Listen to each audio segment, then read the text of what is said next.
Vamos a meter en nuestra primera entrevista en el día de la fecha y hemos dicho que vamos a entrevistar a todos los candidatos de las distintas fuerzas y hoy nos está acompañando por un cambio real, candidato a diputado Claudio Pérez Irigoyen. ¿Cómo estás? ¿Qué tal? Gracias por invitarme y poder comunicarme con la gente. Gracias. Por favor, gracias por venir, Claudio.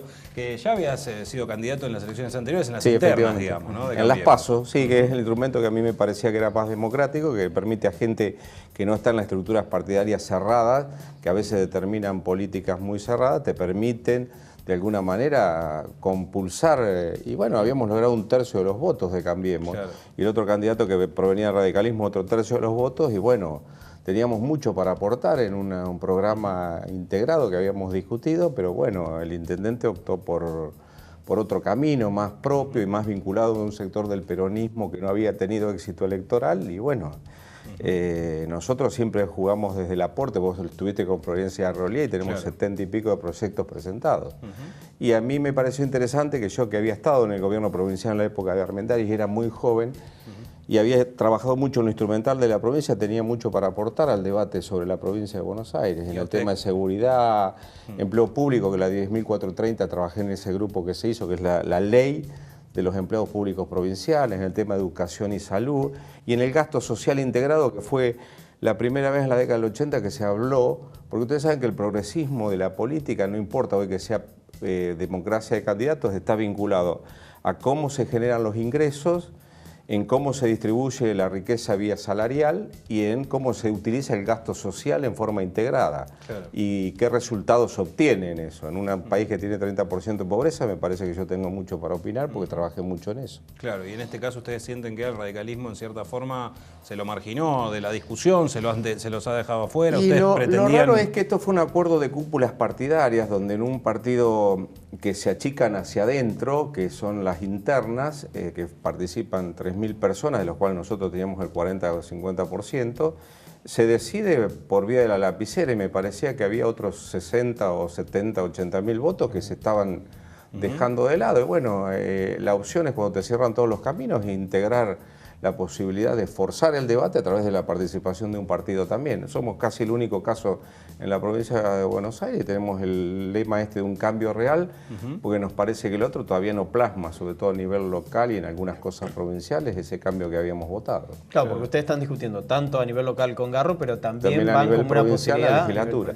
Sobre todo porque ahí hay un discurso que es... que yo lo escuchaba, que la gobernadora lo tiene bien centrado en el tema de la corrupción, y yo le digo que la corrupción se combate desde todos los lugares, pero a todos los lugares, es decir, a todos los partidos políticos involucrados, incluso el gubernamental. El segundo tema, con el tema de la seguridad, aunque se esté atacando temas de mafias vinculadas, que fui el primero que lo dije en la campaña anterior, que el delito hoy en día está vinculado con la política, con la justicia, con los problemas de los organismos de seguridad y con sectores de la población, incluso empresarial, uno tiene que saber qué quiere proponer. Y yo les decía que yo tenía mucho para aportar porque yo había trabajado hace muchos años en el tema de lo que se llama prevención del delito, que es que ante una conducta predelictual uno tiene que tener inteligencia, porque uno tiene que prevenir el delito antes que suceda, no cuando ya sucedió.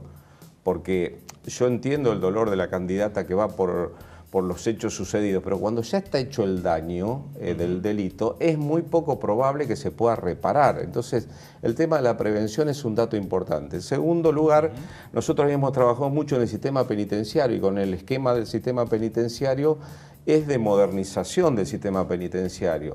Cárceles nuevas, quizás haya que hacer, pero tienen que tener mucha actividad hacia adentro, porque si no la otra cosa es dejar en domicilio mucho gente vinculada al delito, pero que no tiene igual la reinserción social adecuada. Claro. Fíjense que el patronato liberado casi no funciona en absoluto, entonces lo más progresista que se puede plantear una sociedad moderna es que sí, hay que tratar de recluir al delito cuando está hecho y que ha dañado seriamente a la sociedad.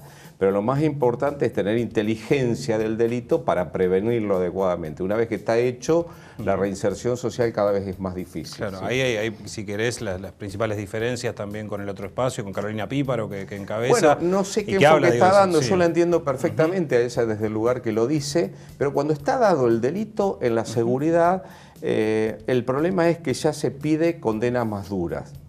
La sociedad que pedimos condenas más duras o que pide condenas más duras, bueno, no estoy totalmente convencido que sea así el problema. Por supuesto que tiene que ser que una vez que alguien condenado tiene que cumplir la condena, porque la flexibilización total de las condenas es el otro extremo. En el medio está la racionalidad, que es el tema de recuperar con actividades al sector de las cárceles y hacerlo en un ámbito totalmente diferente al que ha sido el concepto napoleónico de la reclusión y el aislamiento social. Desde ese punto de vista yo les digo, cuando el delito está, es grave y hay muertes involucradas, lo más lógico es que se piden penas más duras. Yo creo que hay que enfocarlo hacia el cumplimiento de penas, pero a la recuperación real. Y sobre todo, a esto que te digo, que hay muchos fiscales, donde la sociedad se tiene que asentar no en los organismos de seguridad, sino en el Ministerio Público, que son los fiscales. Y hay que permitirle a los fiscales que nos representan hacer inteligencia del delito, porque no es como cuando en los gobiernos militares le hacían inteligencia criminal los propios autoridades que eran represoras. En este caso es dársela a la sociedad, a la posibilidad, a los fiscales, la capacidad de investigar previamente qué conductas están pasando que son predelictuales. Esto es un ejemplo, es decirte, si están preparando un secuestro y yo me estoy enterando, evitemos el secuestro. Claro, sí, exactamente, ¿sí? prevenir. Evitemos Ahora, el secuestro. En esto lo que digo, que hay algunas diferencias en cuanto a que, bueno, no sé, por hoy en la provincia ya se está planteando la posibilidad de endurecer penas y de, por ejemplo, la edad de imputabilidad, bajarla a 14 años. Bueno, después será de 14 para abajo, porque si el delito está con la caracterización de que hay que utilizar menores, se utilizarán menores más abajo. Este es un tema filosófico, jurídico, no soy un especialista en el tema, pero yo lo enfoco desde ese punto de vista y habría que legislar las 4 partes que yo digo de los proyectos que nosotros tenemos. Ahora, pero perdón, digo, la diferencia que vos estás marcando no es solamente a nivel local, entonces digo, vos quizás no tenés la cantidad de candidatos suficiente como para llegar a nivel nacional, pero yo lo que te escucho son diferencias con Mauricio Macri también. No escuché a Mauricio Macri, pero yo sí lo que te digo es que la legislatura necesita una agenda de discusión. Lo que estoy dispuesto a dar desde que te corren de las pasos es una agenda de discusión. Claro. Demos la discusión sobre el tema de seguridad. El segundo tema, te dije, demos la discusión sobre el empleo público de la provincia de Buenos Aires. Yo sé que se incrementó, pero yo hice la 10.430, que es la ley de carrera del empleo público.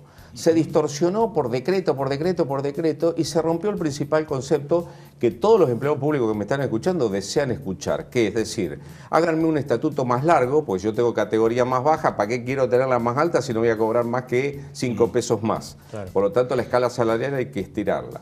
Segundo, la tenemos que modernizar en los agrupamientos, porque la tecnología, la informática ya son agrupamientos nuevos, y ahí existe el técnico, el administrativo y el obrero. Y el profesional no es tenido en cuenta, y las burocracias modernas del mundo lo que hacen, las más grandes, es utilizar el recurso profesional que tienen propio. Es decir, si hay abogados, médicos, ingenieros, no están aprovechando su potencialidad. Entonces el Estado va a las empresas del sector privado cuando en realidad tiene mucho para producir en el propio sector público. Y el otro es el tema de la validez de cómo yo me legitimo a entrar a una carrera. Tengo que entrar por concurso, porque si entro porque soy hijo de, o porque estoy acomodado con un político, acá nunca va a haber una burocracia moderna. Lo que estoy diciendo es revisemos esto, y otro ejemplo que te doy es el siguiente, mirá, se distorsiona el nivel salarial y se empieza a pagar horas extras, viáticos, bonificaciones. Si vos estás en un lugar donde la bonificación es muy alta, querés entrar ahí. Te doy el ejemplo de la lotería, ARBA, qué sé yo, de distintos sectores. Pero ¿qué te pasa si estás en el sector de servicios sociales, educación y salud? Si estás en salud y sos un enfermero de terapia intensiva y me das horas extras, tengo que hacer 5 horas más de terapia intensiva. Eso mata a cualquier trabajador de la salud que esté en esa situación. Claro. Se genera una inequidad manifiesta en la ley. Les estoy diciendo, saquemos a los sectores de las políticas sociales con estatutos propios, donde involucran al profesional, al trabajador, al administrativo, porque tiene características propias. Y la educación no se trata solo del estatuto docente, sino que el estatuto marca, cuando se hizo, que fue en la misma época, marcaba un modelo educativo provincial. Lo que se discute con un estatuto además es tener un nivel educativo de la máxima calidad posible con los mejores resultados, porque esa es la primera política social a discutir. Vos acá nos estás contando un poco tus argumentos y tus pergaminos para llegar a ese lugar. Ya hablabas hoy del voto que se busca, que imagino que será también el de Cambiemos en muchos sectores. Por lo menos el sector del radicalismo. Claro, por lo menos ¿no? el sector de radicalismo, y vos fuiste a internas por Cambiemos. ¿Pensás que la candidatura, por ejemplo, de Píparo, que va a ser quien compita con vos, tuvo más que ver con una cuestión de shock, de imagen, más que de categoría política? Probablemente, pero si yo estoy imponiendo una agenda de discusión, no tengo ningún problema en debatirlo con esa, desde el lugar del respeto que le tengo por la situación que ella ha vivido y por lo que ha expresado y ha trabajado sobre la legislación que ella trabajó. Pero te gustaría que hubiera sido en internas, ¿no? Pero me hubiera gustado que hubiera sido en una PASO. Y el último tema que te puedo decir es, yo provengo de un sector de salud, soy de un hospital de Mutual que es del tercer sector, no es ni público ni privado, viví la inundación, viví miles de problemas, pero hoy en día quiero dar otra discusión porque trabajé en la ley de carrera médico hospitalaria en esa década y no se transformaron esas leyes. Es decir, que hay mucho para hacer. Y esto es un debate de la política, ya no de candidatos. Los candidatos tienen que tener contenido y los partidos políticos de los cuales venimos nosotros, mi generación, son históricamente partidos políticos tradicionales, como le dicen ahora, pero son populares y tienen claro la discusión de la agenda. El hospital público que desarrolló el peronismo fue el de Carrillo, que hizo un sistema nacional de salud y fue lo mejor que se hizo en esa época porque de la nada en cada provincia se hicieron todos los hospitales y se hizo un sistema nacional de salud. Yo trabajé en la década del 80, ustedes no recuerdan porque son más jóvenes, en lo que se llamó Seguro Nacional de Salud, que era de Aldo Neri, que era integrar el sector público, las obras sociales y el sector privado a un seguro que donde ustedes estuvieran cubiertos se podían atender en cualquier sector. Se fracasó por discusiones, pero los sindicatos habían entrado en el Seguro Nacional de Salud del peronismo con sus obras sociales e iban a ser agentes del seguro.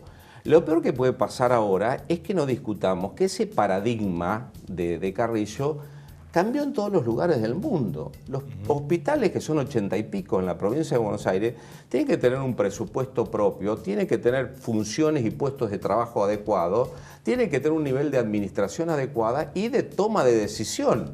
Porque de lo contrario dependo de que los sueldos me los pague el ministerio, de que me designe el personal del ministerio, que me compre los insumos del ministerio. Si ese paradigma piensa que va a funcionar, olvídense, va a ser hospital de pobres con poco presupuesto o pobre presupuesto. Claro. Bueno, ya como para ir cerrando yo también, pero sobre el tema salud, bueno, tenés mucho conocimiento, sos médico y tenés mucho recorrido en el tema. Sí. Hace poco renunció la ministra de Salud en la provincia y todavía continúa una paritaria de médicos que no se ha cerrado, por lo menos con un sector de los profesionales de la salud. La carpa de SICOP ahora. Claro, Sí, que está justamente en Capital Federal. Bueno, pero esto sucede porque esta discusión no está en el marco de este nivel. Y además, ¿por qué? Cuando vos discutís gasto público social y determinás parte del presupuesto para cada sector, el de salud parece insuficiente porque tiene 60% cargado en masa salarial. Por lo tanto, es decir, bienes de inversión no tenés en el presupuesto. O sea, por lo tanto, porcentaje... no me pongas de ministro a mí, pues te voy a decir, no, quiero más presupuesto. Claro. Pero el presupuesto, cuando vos lo mirás hacia adentro en la provincia, tiene un gasto social muy importante, pero que si yo lo hago fragmentado, yo voy a trabajar a La Matanza con el Hospital de La Matanza, educación va a San Isidro, esto hubo en un momento una experiencia muy interesante en la provincia de Buenos Aires, que fue en la época de Duhalde, pero se había diseñado antes, que fue el Fondo del Conurbano, que actuaba de un fondo de reparación del tema de la coparticipación, pero que el fondo actuaba sobre una zona determinada, que vos podías hacer rutas, hospitales, centro educativo, centro de salud, todo al mismo tiempo. Cuando el gasto social se focaliza y se optimiza de esa manera, la realidad de los sectores más vulnerables de la sociedad, que son la pobreza en este caso, las villas de miseria, como los quiera llamar el sistema, lo que hace es modificar las condiciones de vida. Y la gente lo entiende perfectamente. Entonces, el aporte que quiero hacer es que esto es posible hacerlo aún con los recursos actuales. Porque el gasto social integrado es una política de planificación, de gestión diferente. Muy bien. Muchísimas gracias por te haber agradezco venido. muchísimo la invitación. Por Espero favor. no aburrirlo. Esperamos después de las pasos si bueno, todo anda... por lo menos el debate lo quiero focalizar. Muy bien, gracias por venir. Gracias, muy muy amable. amable. Nosotros nos vamos a ir a un corte. En el próximo bloque vamos a estar hablando con Nicolás San Pedro, de toda la situación que está pasando en Brasil. Así que quédate que ya venimos.